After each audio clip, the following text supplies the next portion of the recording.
all commitment, all the protocol that were agreed and developed to achieve sustainable development, most of them, they are going around the forests.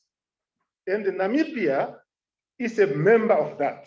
And we are committed to contribute to the achievement of all the commitments made by international community.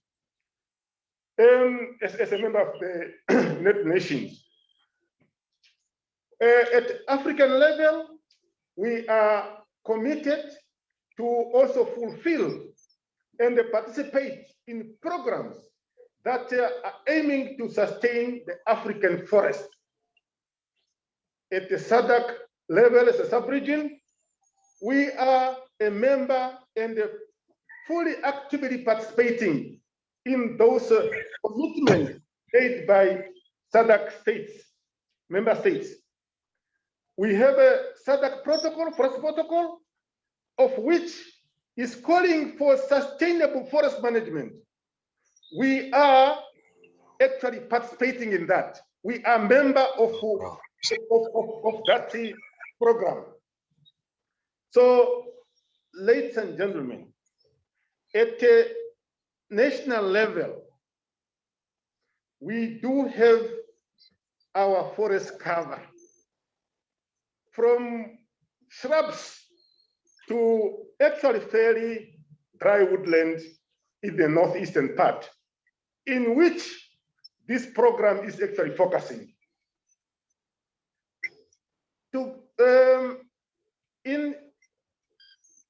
For us to ensure that, yes, we are committed as a government, we come up with an institution responsible for forest management as a government, as provided actually that commitment provided by the Constitution. As a result, we have now that Directorate of Forestry with its clear mandate to manage and to ensure the well-being of the forest cover. And that forest cover, once again, it is there to meet the pillars I mentioned earlier on. We have mandates, we have strategic document. First of all, we have policies, we have a law, as it was mentioned earlier on here. We have programs that are contributing to the well-being of the forest, of the sustainable forest management. Allow me to state the programs we have that we are actually applying today that we believe are implemented in order to realize and to ensure the sustainable well-being of the forest cover. We have a policy and legislation program.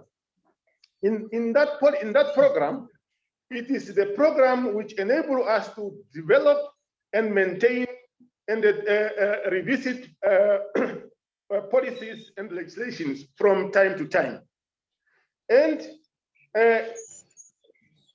again, that legislation make a provision of community-based natural forest management or forest management. So in that program, we engage communities to ensure that they participate in forest management. We give people to also have a share, the say, to manage the forest resources. And then we have a protection and a conservation program, under which, again, we are assisting communities and the nation at large to protect the forest against responsible harvesters or users of the wood through permits and through also guiding the people how to harvest, but not clear everything. We have a forest utilization program under which the public members are encouraged to utilize the resources on a sustainable basis. For example, today, charcoal is one of the leading sector which is actually generating foreign exchange in Namibia today, especially this time of Corona.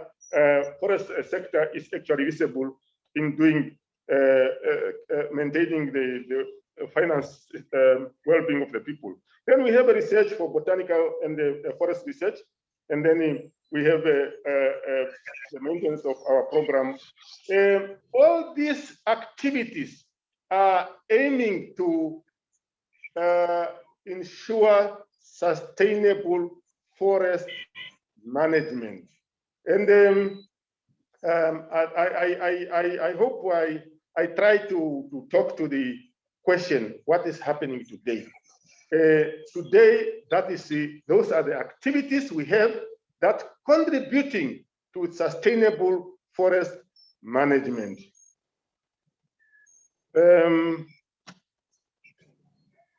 Should I keep on preaching or? No. I think you can just pass on and we'll engage in the discussion. We can come back to you. Okay. With this, I thank you.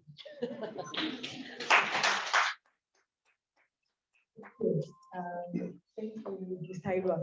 I think as our panelists are making their statement, I'm hoping that you guys are listening carefully and you are making your notes and questions, because I'm going to allow that after each and every panelist have given their statement. Right now, I just want to find out whether Dr. Kamwi is with us. Dr. Kamwi, are you with us? Yes, I'm with you. Okay, I hope you are you ready for your statement? Yes, I don't know where I was cut off. Don't worry, we're having problems here, probably here in Bindu, but we'll manage. Go ahead, give us your statement, please. Thank you. Okay, yeah, thank you very much again, moderator, for the opportunity to give the statement on the current state of forest management in Namibia. So I think we all know by now that forest management is aimed at maintaining and enhancing the economic and social environmental values of all types of forests that we have in this country. This is linked to the discussion that we had in the first series of this project. So Namibia has been aiming for sustainable management of its forests and also to advance equitable and sustainable development. So we have local communities who are living in rural areas who are largely dependent on the forest goods and services for their sustenance or diverse livelihoods.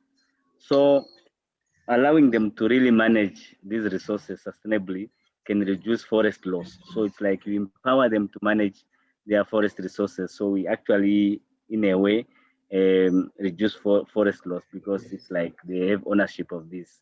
So by doing that, we are also contributing to the attainment of some of the development targets that are set out. So in this country, here in Namibia, community-based forest management is lauded as a strategy to accommodate the voices and needs of local communities who are found in areas which are adjacent to forest resources. So at the moment, community-based forest management is generating substantial social and economic benefits, and at the same time contributes to sustainable development. This actually seems to increase the economic development and also at the same time improves the administrative efficiency. So it's like the powers given to the communities reduces the burden from the local government in terms of management of forest resources. And in the long run, this has an ability to improve the resources, the management of forest resources. So in this country, we have areas which are under sustainable forest management, and usually, as indicated by the previous presenter, these are mainly our community forest areas. So they have specific forest management plans, although they are shortfalls in terms of the update of this management plans. So they are really not up to date because of challenges that I'll touch on moving forward. So we also have to know that the presence of the forest management plan does not really guarantee that the plans are implemented effectively. However, the presence of these forest management plans is actually a positive, very positive step in establishing the enabling conditions which are required for sustainable forest management. So you also find that sustainable management of the forests in this country presents challenges. One of the important challenge which is there is the scant information which is found. So information in terms of the biophysical characteristics of the natural forest is not enough. There's also even less information in terms of the properties and the end use of various tree species. So we are still not very sure on the use of these forest resources that we have. And then among other challenges that we have is actually challenges like the free riders problem, because all the community members may not have equal capacity, interest, and access in terms of the management of forest resources. So you'll find that communities with weak social capital may also not be that effective in reaching the collective agreement. For example, for a collective action required for active resource management in a specific area.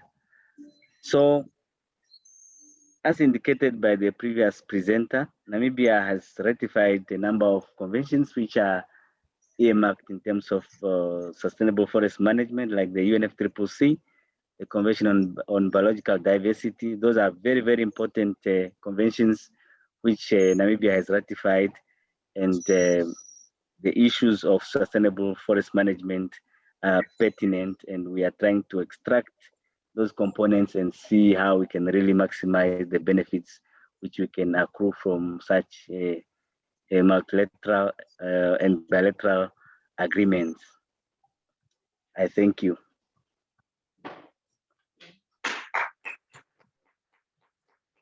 Thank you very much, Dr. Kamwi. Our last presenter is Mr. Muremi. Mr. Muremi, please take the podium.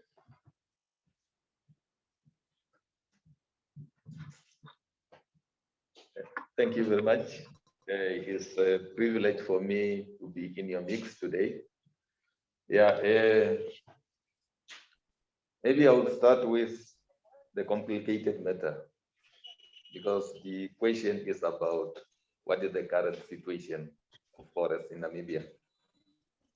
And then, since that it is basing on Kavango and Zambezi, I will also talk more based on those three, so to say, regions. And then to start with the complicated matter is that I will say, so far we can say the current situation, we didn't lose it yet. It's still okay. But then it is going to be complicated by the issue that was in the newspapers last year and starting maybe 2019. The timber harvesting and all those kind of things.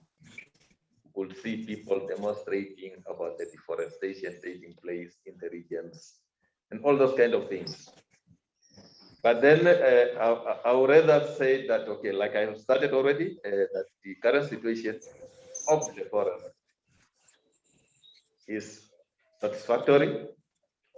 This one is based on what is especially currently in the region when you talk about like even Kavango East and Kavango West. When people talked about the issue of deforestation, maybe I will just tell you, maybe first of all, it was a misleading information because people were not eager to go where the timber were harvested. But nevertheless, as a unionist representing farmers, we fully support the sustainable management of our forest. So, and I believe that, okay, I was happy when I heard from the European Union saying that they are ready to fully support, especially when it comes to forest management, which is a good thing. So what I've seen, what is lacking is maybe collaborative working together between people or community members, the ministry or directorates, and other stakeholders involved. Because in order to have the country green, all of us need to take part. So it is not only one person's responsibility. So hence I looked at that one of the things that is missing or lacking is the capacity, especially when it comes to Directorate of Forestry. They need to be capacitated in order for us to have a proper inventory, especially when it comes to our resources, especially when we talk about harvestable resources. When you say that we might easily cause deforestation, it can happen. Because if we are lacking a proper inventory, then there's a possibility of causing deforestation because you don't know. People might start harvesting anything. The reason why I'm saying this is like Kavango East and West is having around 500 farms, small scale commercial farms. But if you go and try to check on what type of timber, for example, or resources are in each and every farm, you will not find that information. So to me, I believe in having proper inventory in order for us to harvest sustainably. Even when you go to the Directorate of Forestry in order to ask for a permit, everyone will know already that at this area or at your farm, you have only 200, for example. So, and then the ministry or the directorate might even also tell you that out of that 200, you are maybe able only to harvest this year, maybe 50, for example. And the others, maybe looking into their diameters, all those kind of things, you can still be advised when to harvest. So meaning, if we have everything of that type of information in the system, even if I can come there next year, when you go in the system will still reveal that you cannot be harvesting now unless you are going to start harvesting 2024. So by doing so, I believe we are starting to control we are going to implement the sustainable harvesting of our resources. So that's why a community forestry, they need also to be capacitated. We have plenty of them in our regions. In many meetings that we have, including the meetings Dr. Lara was speaking about, you could hear them saying that we are not properly capacitated. So if we can capacitate them properly, having the ability to do what is needed for them to do, if we can raise proper awareness, especially with other community members, we count also they are virgin lands which belongs to the traditional authorities. If we want everyone to benefit, like resources that needs also to plow back to the community, then these virgin lands that belongs to the different traditional authorities, it needs also to be surveyed and try to see what type of resources are there that are beneficial to people. And I also believe and I agree with Mr. Hailwa that yes, resources should be preserved for us today and for those coming in the future. So therefore, to us, it is a good venture, really, that the organization is embarking upon together with the government in order for us to harvest our resources sustainably. Because we also have learned a lot, especially what transpired during 2019 and 2020, the transportation of timber, of which which was supposed to benefit the people, but it was like you have a lot of middle person in between. And then the farmer or the community member, whoever is harvesting, were just like paid peanuts. Some of them a tree, $150. So, but the moment it reached the hub of Wolf's Bay, it is already around 4,000. So you can see the gap. So meaning that our people need to be, proper awareness need to be carried out in order for them to understand the value of what we are having. And then if we understand, then I believe also it is going to help them properly, and it will also alleviate poverty, especially in the two regions. So to an extent also, the conservancy people need also to be, awareness need also to be raised amongst them, because they are also some of the people that are also selling different resources, starting from Devil's Claw. You can talk about timber and even thatched grasses and so on, all those resources.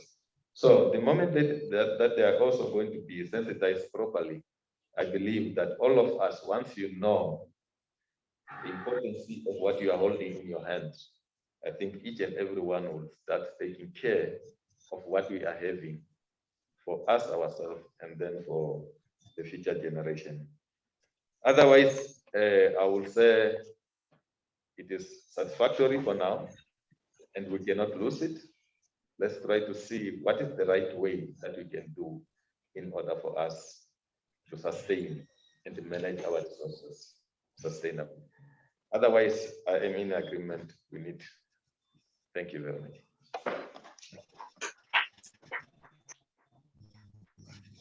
Thank you. I'd just like to thank our panelists for their statement. We want to interrogate those statements. We want you to also tell us, from your point of view, what is the current state of our forestry? So that because some of you come from, you've got some experience, you are working in the field, you are working in the sector, you've got your information, and we also would like to hear from you how the current situation is looking like. Therefore, at this juncture, I just want to open up for plenary for you to have a chance to speak. We want to first give a chance to our viewers. They make their comments and maybe some questions. There is somebody from, it's a statement or a question from Namibia. How well is Namibia making use of remote sensing technology to determine its forest resources? That's one of the questions. Dr. Kamwi, are you hearing those questions? You responded also. Oh, they responded. Okay. Well, that's interesting. Let us read it. Remote sensing has been used fully to determine the extent of forest resources. Regular forest cover maps are produced. However, there is still a need to rely, really use modern, what is RS for? Remote sensing. Remote sensing tools to get detailed forest management attributes. There are also attempts to carry out forest inventories using RS. Okay, and then, thank you. How then can the remote sensing help us with achieve sustainable forest management? All right, that's the question standing. And then Andre is asking a question, how has the community benefited to date from independent harvesters? Okay, we've got those questions. Can I just open up for you? Do we have to give the mic to the people if they want to ask a question? Maybe we start with answering those questions first, and then we open to the floor. Okay, so more questions coming. Okay, let's let me just see if there is more.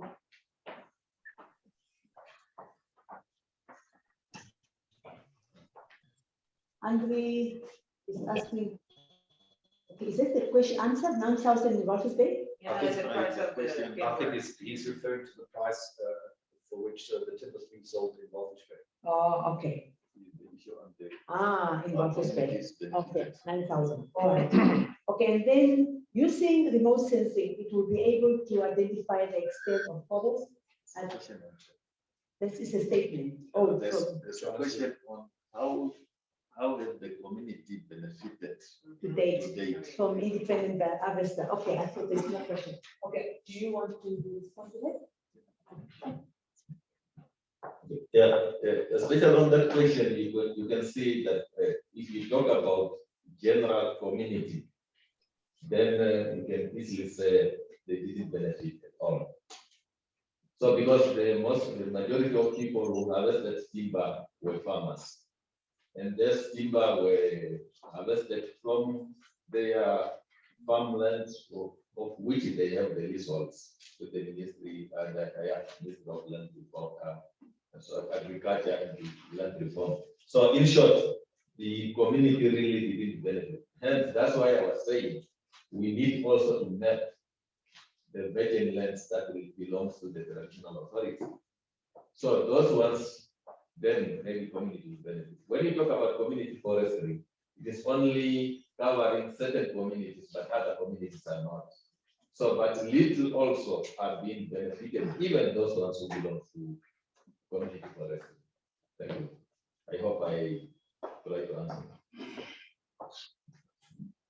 Okay, as you can see that question there, how then on top, when you said thank you, how then can remote sensing help us with achieve sustainable forest management? And I think Dr. Kamwi then answered that by saying using remote sensing, it will be able to identify the extent of forest, identify others which are disturbed, etc. Knowing these important attributes will improve decision-making process to ensure that forest loss is kept to a minimum. You can zone the forest and assign civic cultural treatment and utilization regimes properly. All right, over to you.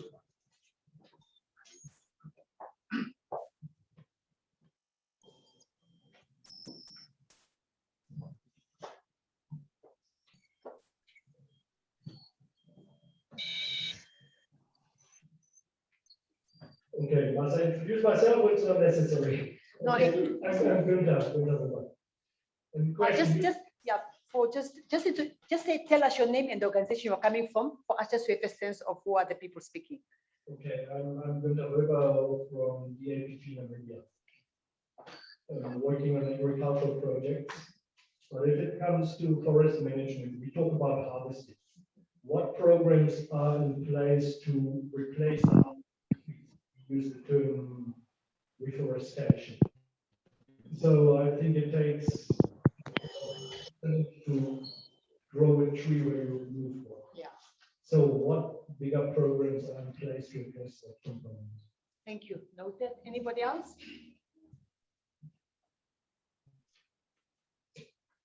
My name is Anna Johnson. I'm from the Botanical Society, and I just wanted to ask actually. Last year, when I attended a workshop or a forum on the revision of the Forestry Act, one of the points which came out very clearly was, although there are probably good laws and programs in place, and they're not being implemented because of lack of understanding and also because of lack of resources. Understand the financial and economic situation of the country at the moment, but what is being done about that? One last one for this round.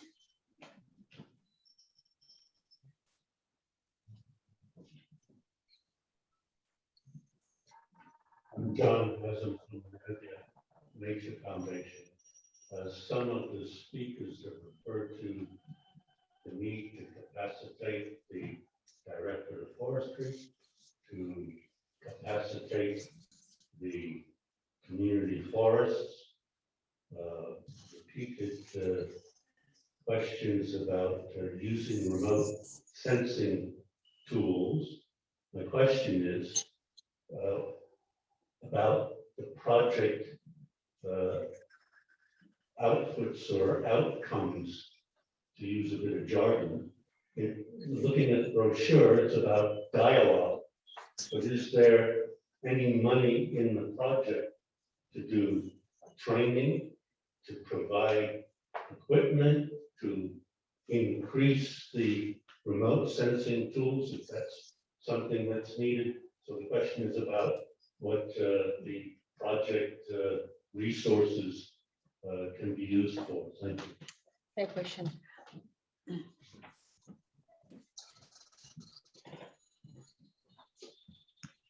Thank you so much. It's not only the panelists who can respond, everybody who feels that you've got information to those questions, you just put up your hand, I'll give you a chance to respond. Yes, Dr. Hailwa, are you ready? Yes.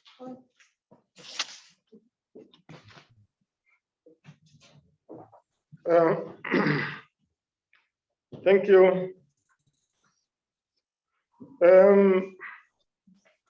I thank my fellow presenters. I think they provide quite useful information that we can actually take home with. My colleague Gunda from DAPP Namibia, what programs in place to replace what is harvested? Yeah, the number one is to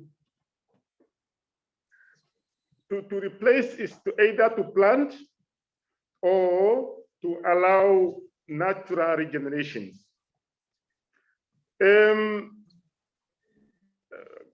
Clearly, tree planting in Namibia is not the best option in terms of the cost, because at large scale, because you need to raise them in the nursery. That is the easiest, because you can establish a nursery near the water point. But to take them out the fields, you need to have appropriate land, the soil, and then protect them against the damaging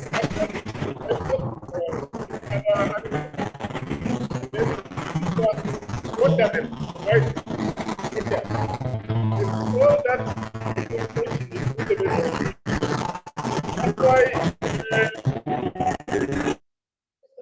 Can you just mute everybody? Yes, I hope they muted now. Okay. Yeah, so tree planting is more encouraged at the homestead level. That we have seedlings available in many regions. At every region we have a nursery, although maybe they still need to be improved, not perfect, but people are having access to those nurseries to plant the trees in their compound. That is the best way to replace what we are losing. But the competition of land, tree planting land versus other land use such as crop production, is not easy to actually have the land to plant. But what we do, we have some trials where we plant trees and show people what to do. Then we support or we encourage farmers to allow natural regeneration. In many cases, where we cut a bigger tree, the shade effect is actually, when you remove that shade, it promotes the regeneration or the regrowth of many seeds and the sprouting of young ones. In many cases, after you remove a tree, you actually create more, maybe 10 times more trees, although they are young ones, then they can actually replace the mother in a long run. Or you allow that one which has been suppressed by the bigger tree, it actually to grow further. That is the way to say, to attend to a point. Meme Aneta, yes, I think we made some statement when we are reviewing the Forest Act that not everything in the Forest Act currently is wrong. Not everything is wrong. No. We make that statement. What is needed is to implement it to the best, to the letter. I think that was you said. And we say now the capacity may be which was missing or it's the understanding, but also the consistent implementation that everybody knows what they are supposed to do, how they are supposed to do it. So that from this person and that person, one doesn't really get differing opinions or views or interpretations. Yeah. No, you're right. Okay. Yes. Number one, we in the revision of the Act, we attend to some of those aspects. For example, the aspect of processed product. Some, they say the planks is a processed product. Some, they say, no, we should have a furniture as a processed product. So we are trying to fine tune those definition in the Act, in the clarity of that one. But in addition is that what you should know is in our society, we have different categories. Some, especially where we have poverty prevailing in the communities, may not have a really time and the ability to appreciate the provision of the law. So we have to have a balance now that the people are having access to those resources in order for them to survive. The subsistence living is based on the forest resources. If you come up with a strict laws and the rules that don't touch, it's a bit of difficult.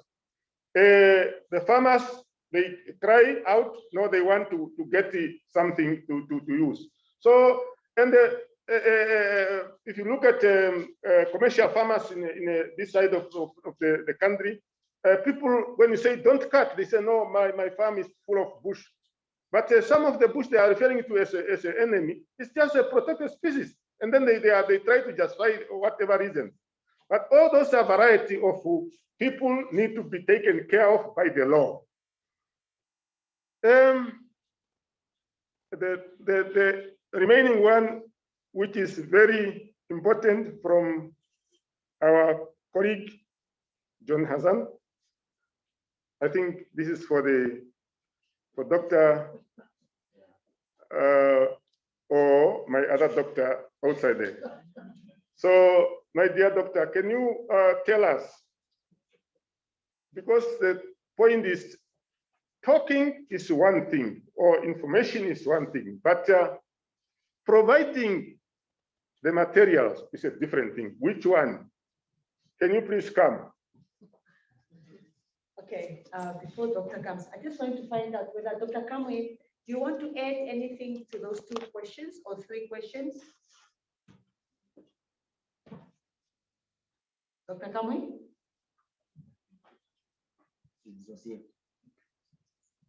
Dr. Kamwi, can you hear me? Muremi, do you want to comment or is it okay? Yeah. All right. While Doctor is coming, does Laura want to?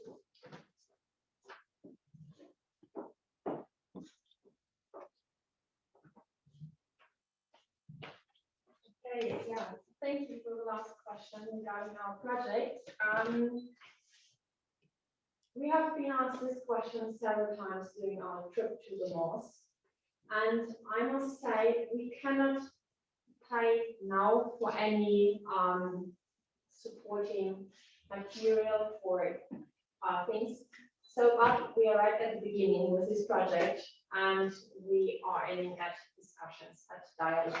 But the next steps are already in the pipeline, and we are looking forward to get more funding, maybe a further project on sustainable forest management, maybe also with the delegation of the European Union.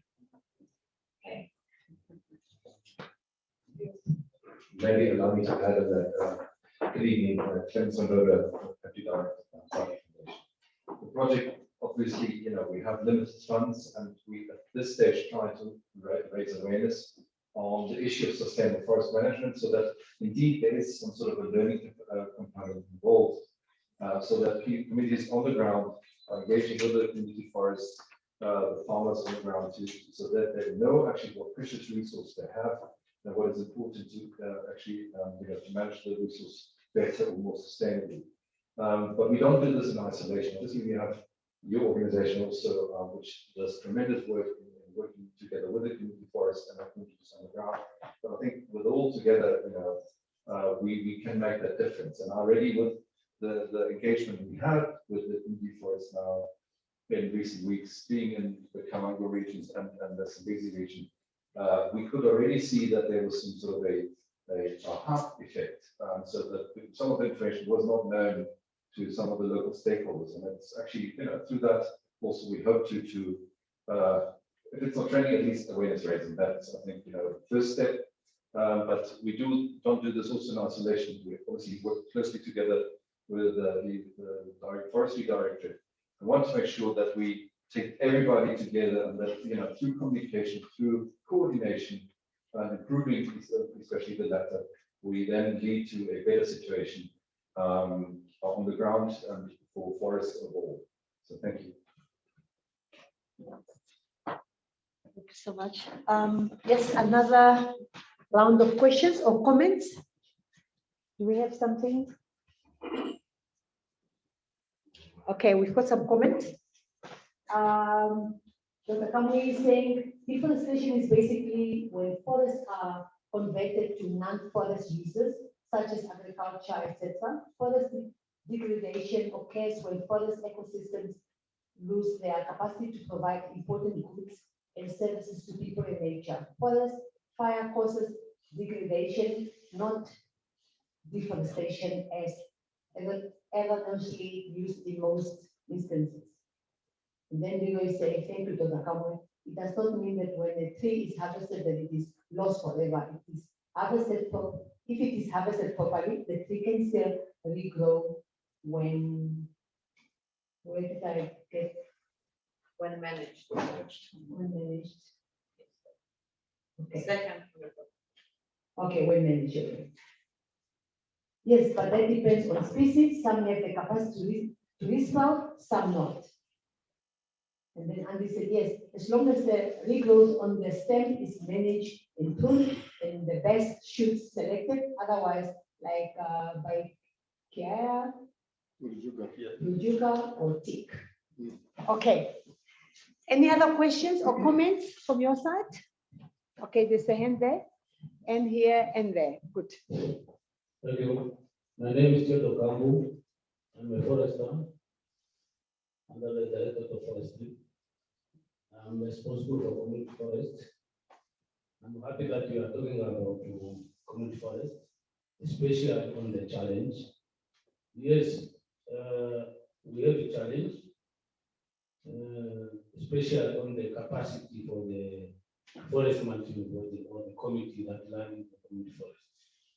One of the challenges that, especially we provide training in many skills, either management or either technical skill on the, for example, producing of wood, timber, or making some furniture, or making some curios.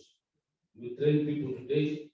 After a few days, those people, when they are capacitated with the woodworking skills, you find them that they move to the cities to look for better jobs. And also you may find that most of the people in the village who can learn the institution properly, their level of education are also a bit low, because most of the people who are capable to be trained, most of them, they are working somewhere. And that's one of the challenge that also we are facing. Yeah, apart from that challenge, we can also say that you capacitate people they move away, or you capacitate people, they don't have means. For example, if you train someone to how to make that paper, you train them, we use some of the vocational training with the support. That person, when you go back to the village or to the community areas, there is no capacity to buy, where to find those to start. Well, we have a lot of support from the NGOs that give those skills. At the same time, you are training people, but they don't have this. You leave them there. Yeah, that's the way we come in for the thing. The other benefit that the people, we are saying that the community members benefiting from those programs, for the program of sustainable forest management. Yes, if you go around, especially the communal lands, the open land that you can find now is a community forest. That community forest is used mostly for grazing and for communal, everybody around that area. It's only the area that you can find for grazing. And we don't yet, we are not yet qualified that benefit to come in to us as scientifically to say, okay, this benefit of grazing or other services that they are getting there, how much that contribute to their livelihoods.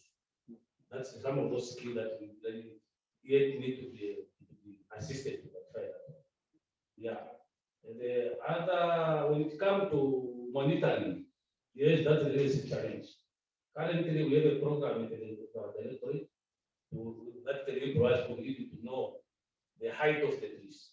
While we are in, you can see in the Zambezi forest how tall those trees, how that can tell you even how much they would. When you do your management plan, you can able to concentrate to say you can harvest this area. This area is not harvestable or timber or wood. That's okay. Sorry for that. I was saying it's time.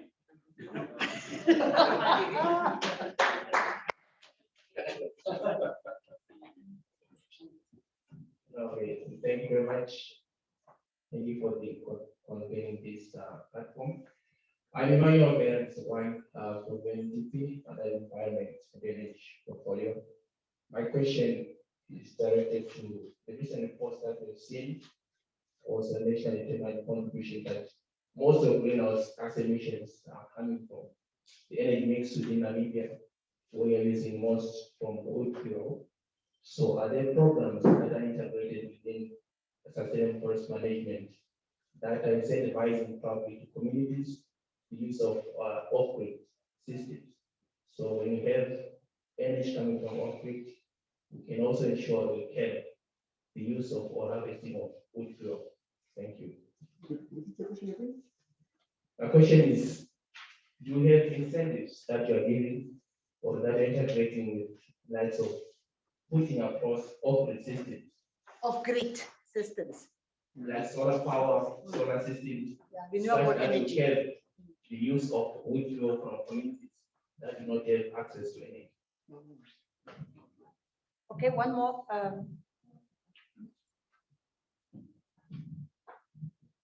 Thank you very much for this opportunity. That's my name.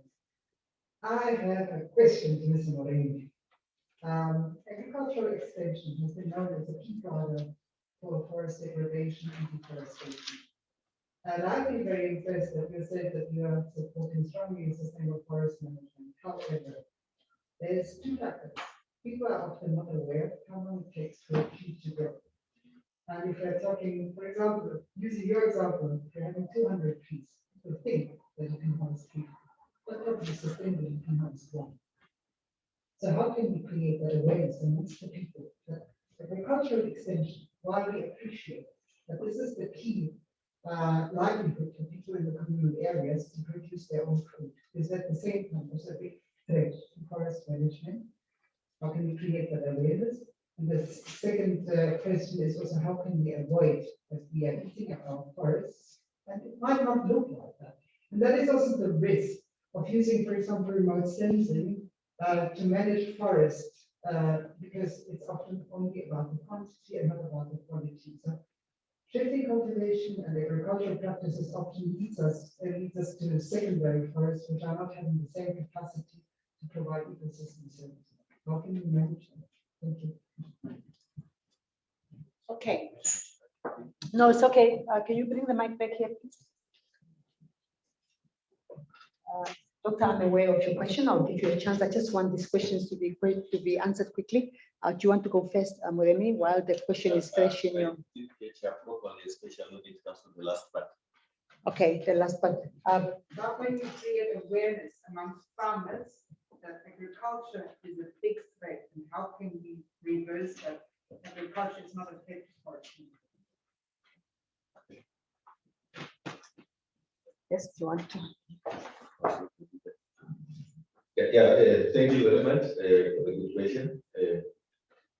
First of all, is that we have, after we have learned what we transpired, especially when the harvesting of timbers, we started organizing meetings in order for the farmers to understand the effect, and also to the extent to try to see that what we are doing is not economically viable, especially when you think about empowering yourself and so on. So we've been doing that, and then to an extent now, like we are speaking now, it is like we are going to have like one voice as of now onwards. That's for example, some of the suggestion that was brought up by the farmers, it was like, especially on the issue of harvesting timber, is like we need to have one voice. Instead of investors talking to different farmers before they go for harvesting, maybe they have to go through the union. Through that, control measures can be put in place. The other fact that we are talking about is the issue of like subsistence farming, in which majority of the people are involved. So many of the subsistence farmers, they used to cut these big trees, especially when they are clearing. So one of the things that we try to advise them is that, okay, can we go for shrubs when we are clearing land, so that we can leave also other trees in order to grow and to continue growing and so on. Otherwise, we have seen that it is a culture that they have preserved in the many years ago.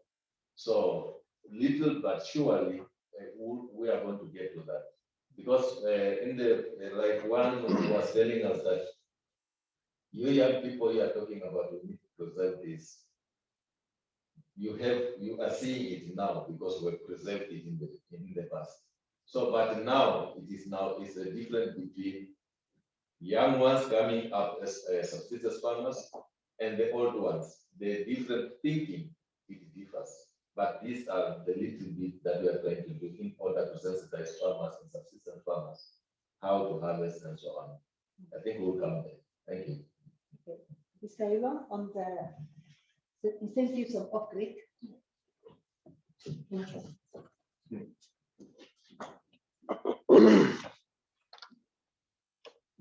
Yeah, let me start with this agriculture crop production as a threat to sustainable forest management. This is the situation in many parts of the world, particularly developing countries, the less developed countries, especially where the poverty is prevailing. And it is quite a challenge to have a really this line and the other line, because those farmers, they can tell you we have nowhere to go. We have nowhere to cultivate. So we can only, our children are coming up, are growing, they need to establish new crops. Yes, maybe the government project, for example, need to give an example, to lead by the example. In our green scheme, we need to produce more from the land we have, so that we can avoid opening up more land for green scheme. Maybe those are the things we need to talk to each other within a high level. Yes, yes, my brother from UNDP, this firewood as a source of gases. Yeah, but and as a result, it releases the gases. Yeah, it is true. However, in our society, maybe apart from the current charcoal production activities, they may be significant, and that can be looked at. And actually, it is our intention to use the modern way of producing charcoal so that we can reduce emitting those gases. However, with the firewood lighting and cooking by some poor communities, I think that is quite less. It's not very significant amount of gases released by those people. But to answer your question, yes, Minister of Mines and Energy, they are promoting other source of energy, such as solar and rural electrification. The only point is, at this point in time, the majority of our people who are having access to those sources of energy, they don't use it for cooking. There are very few, very few, if any, who are having electricity and they forget about using the firewood. They still having electricity, maybe for their fridges and TV and what, but cooking, still using the firewood. But yes, the government is doing something and promoting that, but still we have a long way to say that, yes, now the people are using other sources of energy and we save from releasing those greenhouse gases. I hope I attempt to answer your question. We also want to know if you give them an incentive, will they opt for the traditional way of cooking, or will they still be bound to keep to those methods of the best we did in recent years is to promote firewood saving stoves instead of using maybe 2-3 kg of firewood in the evening. We may use only 1 kg with those stoves, as they call it, and other wood saving stoves, and then you can produce, or you can have your meal. But unfortunately, the fire again is not only for cooking. The people want to see fire, not just to see on to have use the fire in the corner or between the wall, but they want to see fire in the evening. So it's all those challenges. It's not easy to overcome. Yes, the doctor want to give us more stoves to. I wish. Okay, question. Not a question, but I would like to actually add to the whole story about climate change and the use of wood fuel as a source versus solar power. So at the end of the day, if you look at the balance of using timber or firewood for cooking, the balance is zero, because all the carbon which has been sequestered by the tree during the lifetime of the tree, then it's being released accordingly. So at the end of the day, I don't necessarily think that firewood wood for cooking is the problem.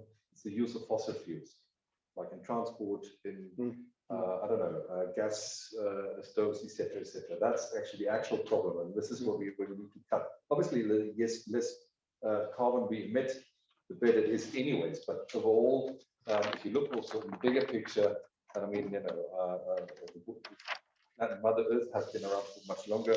I think fuel wood is not necessarily the key problem, but changing it and using smart stoves obviously is the right way to go. Also in combination, obviously, with the traditional forms of living. Okay, thank you. Thank you. Okay, I would like us to stop here.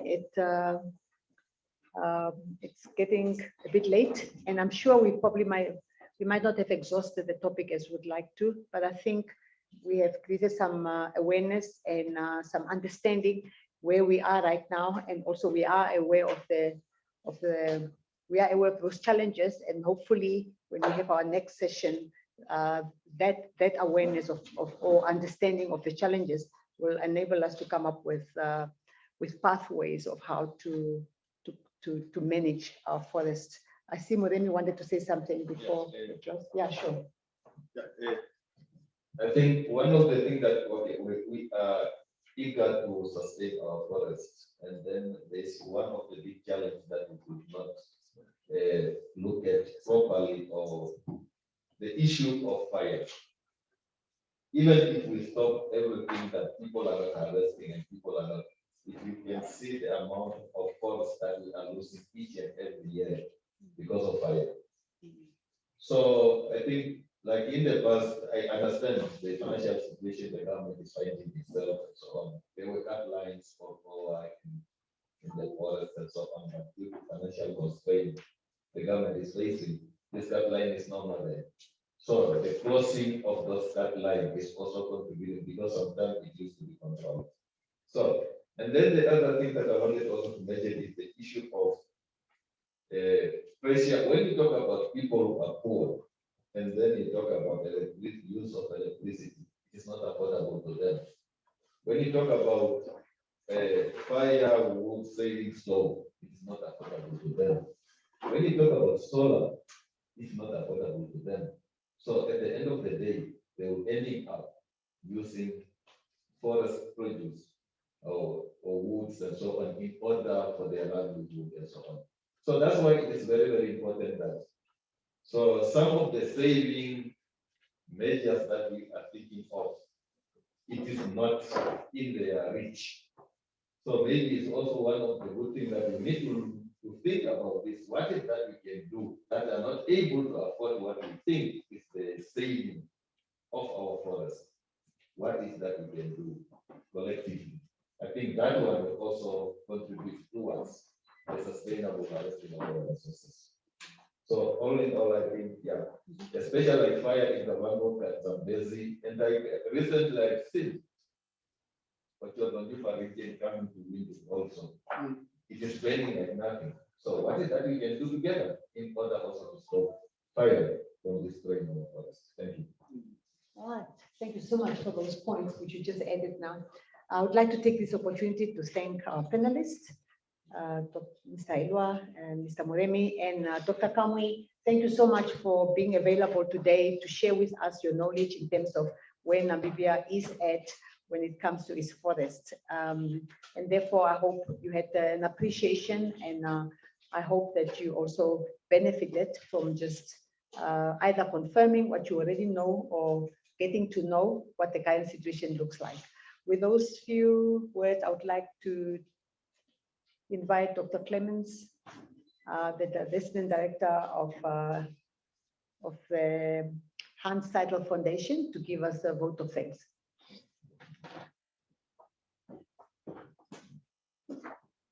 Thank you very, very much, Doufi. Well, you actually took already the thanking already, part from my vote of thanks now. So I don't actually, but yeah, let me thank you, Doufi, for taking us through the evening. I would like to once again also thank the panelists. I would like to thank Madame Lachut from the European Delegation for addressing us and welcoming us here to this evening. I would like to thank Dr. Schneider from the DRFN for sort of setting the scene. And I would like to thank Dr. Beer for her giving a bit of backdrop what we've done so far in this project, and also the experiences from our field trip a couple of weeks ago. But first and foremost, I would like to thank you, distinguished guests here this evening, for taking time to listen to what had been said. And hopefully all of you are actually taking along a little bit of food for thought. This topic is definitely has not been exhausted tonight. There's still a lot to be, we can talk about and discuss. And Namibia still has to go a long way. I mean, in 1919, we were looking at about 9.9 million hectares of forests in Namibia. According to last year's FAO report, we're sitting now only with 6.6 million. So we've lost about 25%. Obviously, some of that has to do with human-induced issues. Others have to do with climate change and so on. But at the end of the day, I think it's our joint responsibility now to look at what we can do to let forests grow again, and to make sure that also the future generations, as Article 95, sub-article L in the Constitution actually says, is that our natural resources are there not only for today's generation, but also for our future generations. With that, I invite you to actually stay a little longer. At the back there, you see is a small bar and a fridge filled with some beverages to mingle and to have a discussion bilaterally. Enjoy your evening. Have a safe trip home. And thanks again to all our panelists, both here and present as well as virtually. Dr. Kamwi, thank you for sharing your wisdom with us. Mr. Hailwa, thank you very much for your input. And then Mr. Muremi, thank you very much also for your contribution. I think I definitely took a few messages away from tonight.